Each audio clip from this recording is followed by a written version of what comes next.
With respect to the bills, there are two bills, as the gentleman knows. Chairman Frank has a bill in his committee on an Iran Sanctions Enabling Act, and Chairman Berman has a bill in his committee on the Iran Refined Petroleum Sanction Act. I will tell the gentleman that I am meeting with Mr. Berman and Mr. Frank next week, early next week, to discuss the bringing of those bills and the order that we ought to bring them in to have maximum impact.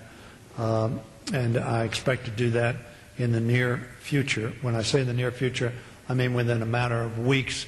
I can't say it's going to be next week. Well, I can't say it's not going to be next week, but whether it's the week after or the week after that. But my expectation is, in talking to both Mr. Frank and Mr. Berman, that we will be bringing those two sanction bills to the floor in the near future. Is not yielding to this notion that somehow Iran is no longer a threat, and I yield. I thank the gentleman for yielding.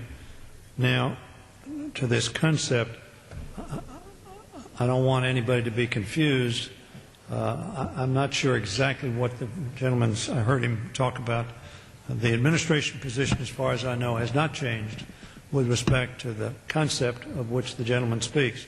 A nuclear-armed Iran, I believe the administration, I believe this Congress believes is an unacceptable undermining both of the Nuclear Non-Proliferation Treaty, but also of the stability of a relatively unstable, a very unstable region of the world.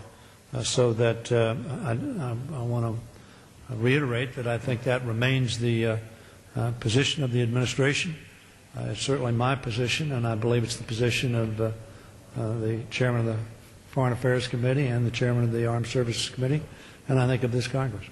Well, I thank the gentleman. I think I'm to take heart in that position because I do know that the administration today has downgraded its alarm, if you will, and downgraded the threat that Iran poses. And I yield, gentleman. I thank the gentleman for yielding. I'm not sure exactly what he's referring to, other than the perception of how quickly the Iranians may convert to nuclear capability, their present capacity.